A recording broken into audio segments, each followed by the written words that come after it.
I will never be a mouthpiece for the government. I will never be a mouthpiece for the government. And you will never see us regurgitate, certainly not verbatim, talking points from the government, or frankly, from any elected official, any political candidate. Do we support certain political candidates on this show? Yeah, it's an opinion show. I reserve the right to do that.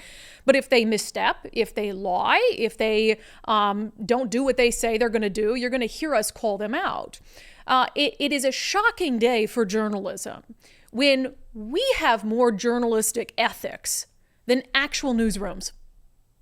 You know, I say all the time, and I'll just say it again here. I'll just put it here and I'll cut it. And then every time somebody says, oh, you're a terrible journalist, I'll post this video next to it. I'm not a journalist. I'm not a journalist. I am not a journalist. I wish I could speak other languages because I would say it in 50 languages. I'm not a journalist. I'm a political commentator. I give my opinion. But we still try to be journalistically accurate. We want to ensure that our opinions are based in truth. And on this show, you have seen several times where I have gotten things wrong and I have come back and corrected them immediately because that's one of the core tenets of being a journalist. But one of the other core tenets of being a journalist is to understand what your primary responsibility to the public is. It's to the truth, yes. It's also to be a check on power. Fundamentally, it's one of the wonderful things about the First Amendment and one of the wonderful things about this country is that the media exists to protect people from the government, from government abuses, from government lies, misfeasance, malfeasance. That is our fundamental responsibility. So let me spin a little tale for you about something that came up last night as I was sitting at home working frantically, as I often do at night. And I didn't really realize how bad it was until we got in to plan for the show this morning. And Nicole will tell you, God bless Nicole today, I upended our whole show with like 15 minutes left before we came on live. And it's because this is such an egregious example of how the media is letting you down. And how the media is, through either incompetence, laziness, bias, is influencing the outcome of elections. So a couple weeks ago, the Seattle Times did this big expose we talked about on the show about sex offenders in Washington state, and not just any sex offenders, SVPs, sexually violent predators. These are individuals who are deemed so dangerous that after their prison sentence is complete, they're civilly committed to an island. And they're not let off the island unless they can convince a judge that they've been rehabilitated. The Seattle Times article a couple weeks ago was published August 18th. Washington confined hundreds for sexual violence, then it quietly began releasing them. Now, the backdrop of this article is interesting. There had been communities for several years now, Enumclaw, Tenino, that found out that some of these sexually violent predators from McNeil Island were being granted release from civil commitment, and then they were ending up in these less secure facilities, basically glorified houses, in their backyards, down the street from them and their kids, and they were not told about it by the government. And so obviously that was very frustrating for these parents, and they were petitioning lawmakers, please help us do something about this. Why are these, violent sex predators being released into our neighborhoods in the first place from McNeil? And if you're going to do it, at least tell us about it.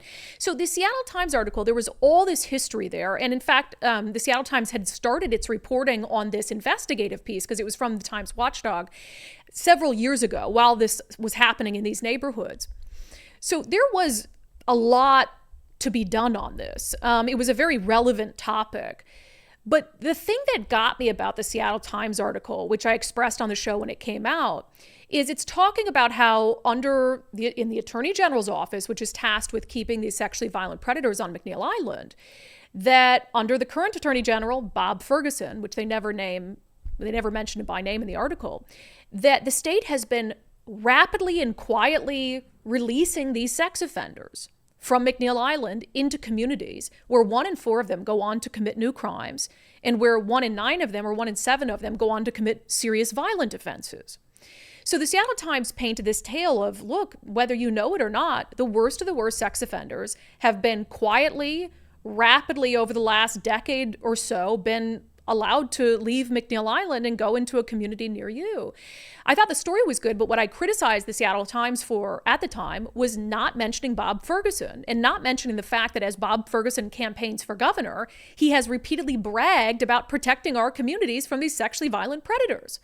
So here we have the current attorney general running for governor. And one of the things he's saying over and over is, I protect your communities from sexually violent predators.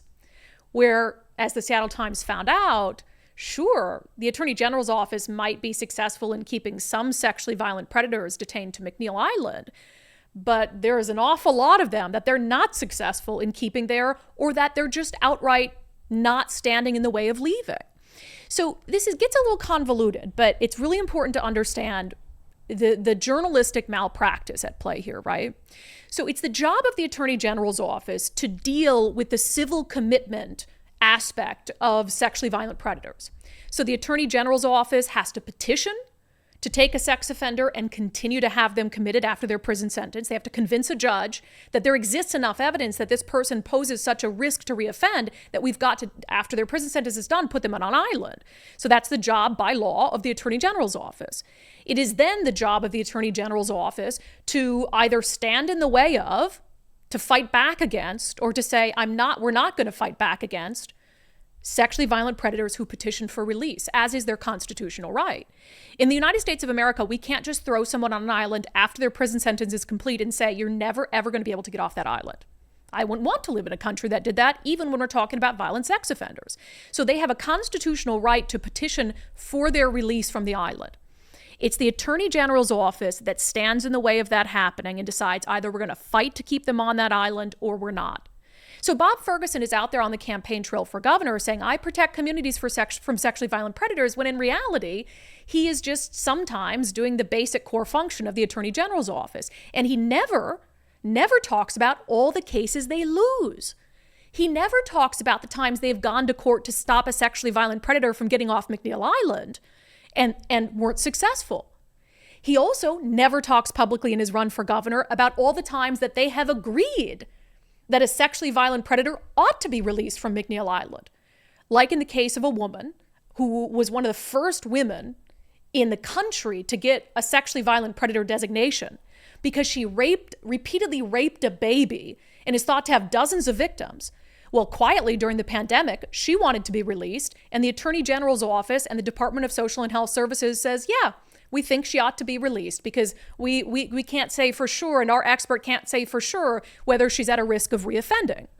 Even though like a month into her being allowed to go on a kind of a strict supervised release, she admitted to looking at a 6-year-old girl out the window and thinking about raping a child.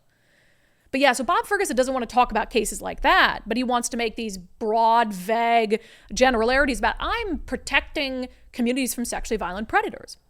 So that story happened. And then the Seattle Times story came out, and we went gung-ho on this show, all over social media, saying, wait. Bob Ferguson's bragging about protecting us. Yet this Seattle Times expose, even though they don't mention it by name, paints a very different story. So there's a clear conflict here. Now, there are a lot of controversies around Bob Ferguson that haven't stuck, that I think ought to have, like him asking the Secretary of State to break election law on his behalf. But when you are tied up as a candidate for governor in a controversy about sex offenders and about pedophiles, doesn't matter how good he is at squirming out of things. That's not something that you want following you around. So Bob Ferguson is understandably concerned. He doesn't want it to get out there and there to be widespread recognition that he is not standing in the way of the worst pedophiles ending up down the block from you and your kids. So he does what any good politician does, and by good politician, I mean corrupt politician, as most politicians are, and he decides to use the power of his office and the resources of his office to aid in his campaign for governor. Yesterday, his office put out a press release titled as follows: Attorney General's Sex Predator Unit seeks to prevent release of Whatcom County sex offender. Interesting timing, right? Interesting timing. So he's under fire for the release of all these sexually violent predators. So now they put out a press release September 3rd saying, hey, we're going to seek to prevent the release of a Whatcom County sex offender. We think he's dangerous. One of the fascinating things about this, and I'm just going to read the first couple lines for you. It says, Attorney General Bob Ferguson, remember, this is a press release from a government agency, the Attorney General's office. Attorney General Bob Ferguson filed a petition today urging a Whatcom County Superior Court judge to civilly commit a sex offender to McNeil Island, preventing his release into the community. Jake Unick, 38, was convicted in Whatcom County in 2014 of 2 counts of first-degree attempted kidnapping with sexual motivation, 1 count of first-degree kidnapping, and 1 count of harassment. Unick is in prison and due for release on September 5th. The Attorney General's office petitioned to have him committed, alleging he is mentally ill and dangerous. Interesting. So this sex offender, who they say is absolutely dangerous and mentally ill and might hurt people if he's released, they want him confined to an island. He's supposed to be released from prison tomorrow. You're telling me that just yesterday, the Attorney General's office decided, hey, we need to file a petition to get him sent to McNeil Island. Does that sound suspicious to you? Suspicious timing? Now, the Attorney General's office can file a petition for any sex offender. You know, they can file a petition and say, hey, we want to go to court and try to get him civilly committed.